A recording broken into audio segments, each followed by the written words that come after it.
Programme हवा की बेटियां में नबीला आपकी खिदमत में हाजिर खिदमत है। मेरा बहुत सारा सलाम कबूल कीजिए। सामीन, आज के प्रोग्राम में हम सुनेंगे आपके दिल की आवाज़ और सुनेंगे खूबसूरत गीत।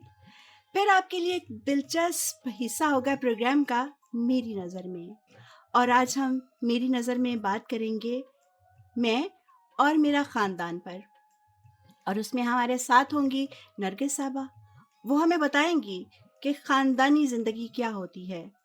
लेकिन बहुत सारी बातें करने से पहले सामीन आइए एक खूबसूरत गीत सुनते हैं और फिर बाकी बातें बाद में करेंगे। यीशु तेरी परस्तिश मैं करती ही रहूंगी। यीशु तेरी परस्तिश मैं करती ही रहूंगी। तेरी राहों पे मैं चलती ही रहूंगी। यीशु तेरी परस्तिश मैं करती ही रहूंगी।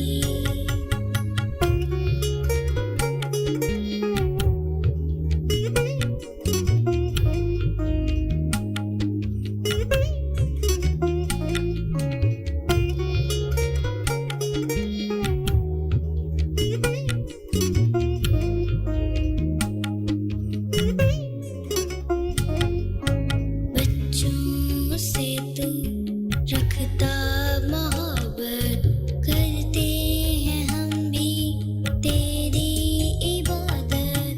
बच्चों से तू रखता मोहब्बत, करते हैं हम भी तेरी इबादत। दिन रात तेरा कलाम पढ़ूंगी, तेरी ही बातें मैं सबसे करूंगी। सबसे करूंगी, मैं सबसे करूंगी।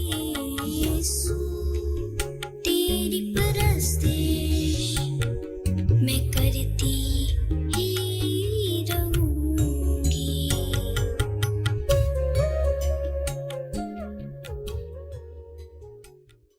जी तो सामीन, आप प्रोग्राम सुन रहे हैं हवा की बेटियां। इसमें आपने एक खूबसूरत गीत सुना, आपको ज़रूर पसंद आया होगा। और अब हम प्रोग्राम के इस हिस्से में आपको खुशामदीद कह रहे हैं, जिसका नाम है मेरी नज़र में। और इस हिस्से में हम बात करेंगे आज फिर नरगिस साहिबा से।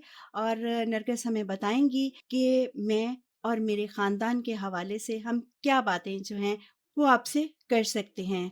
और मैं नरगिस साहबा को एक दफ़ा फिर खुशामदीद कहती हूँ अपने प्रोग्राम में। नरगिस साहब ने हमें बहुत खूबसूरत बातें बताई थी, इसी वजह से हमने आपको फिर ज़हमत दी है। आप इस प्रोग्राम में आईं, आपका बहुत शुक्रिया।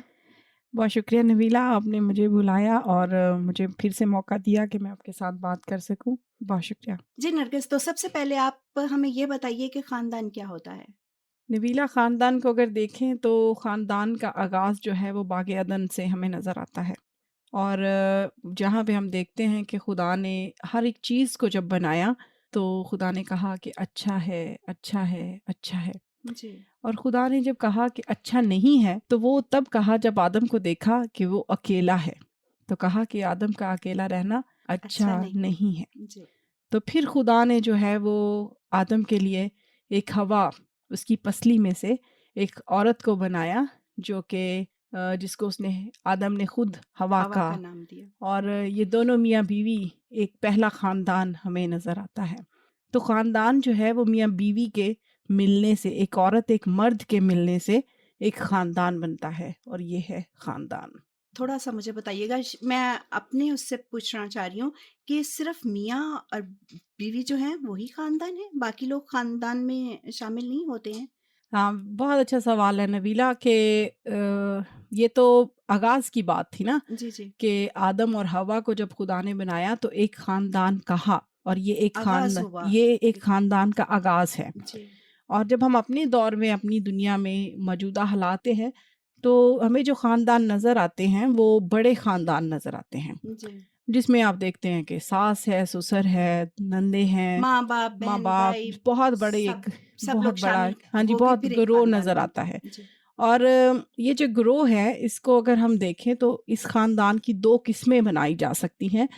पहली किस्म ये है कि ख़ानदान जो मुश्तरका ख़ानदान है, और मुश्तरका ख़ानदान में बहुत सारे अफ़राद, जी जिसमें आप रिश्तेदारों की जी बात कर बिल्कुल। सकते हैं, जिनके साथ खून के रिश्ते हैं, तो वो एक बड़ा ख़ानदान बन जाता है। और अगर हम देखें तो इसके अलावा अकाई ख़ानदान है।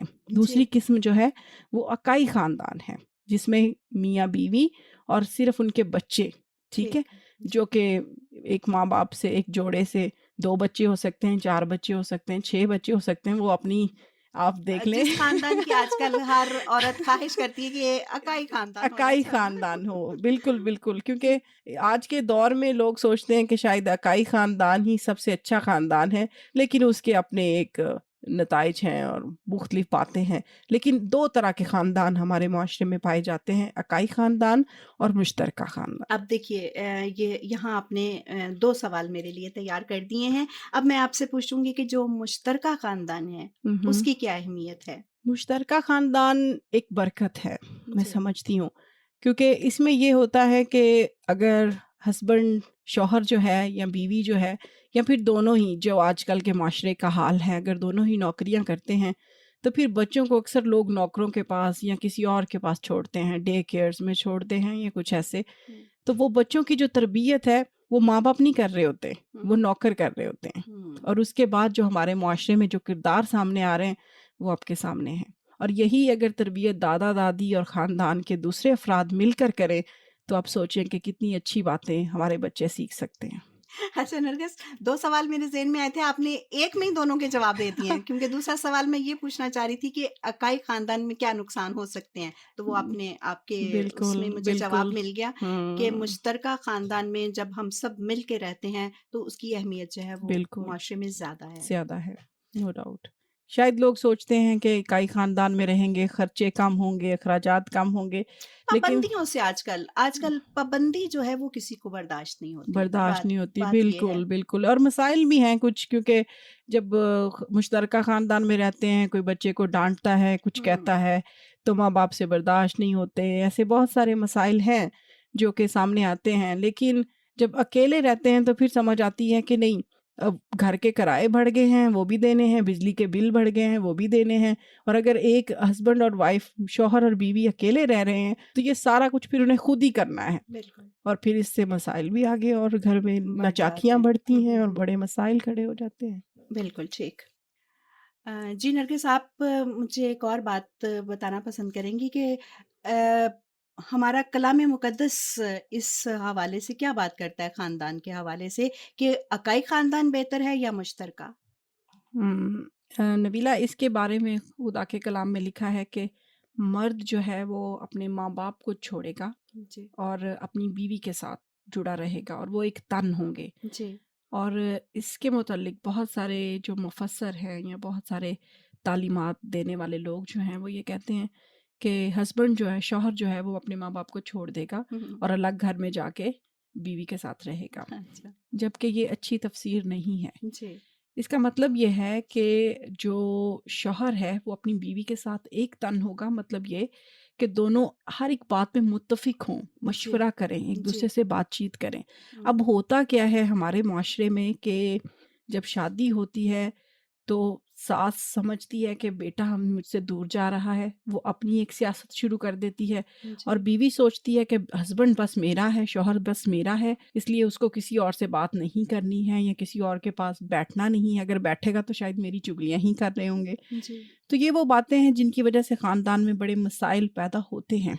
अब ख़ानदान को करना यही चाहिए, माँ-बाप को या घर के बुज़ुर्गों को, कि जब शादी करते हैं बच्चे की, तो उस पर एतमाद करें।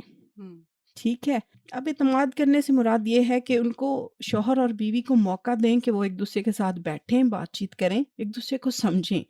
और वो एक ही घर में रह रहे हैं, लेकिन उनको इतना इतना वक़्त दें कि वो समझें कि हम अपनी ज़िंदगी का फ़ैसला, अपनी बात, अपना काम खुद कर खुद कर सकते हैं। सकते हैं। जब ऐसी आज़ादी या ऐसा एतमाद माँ-बाप की तरफ से बच्चे को मिलता है, लड़के को मिलता है, तो वो खुद ब खुद अपने ख़ानदान में बढ़ता और तरक्की करता है।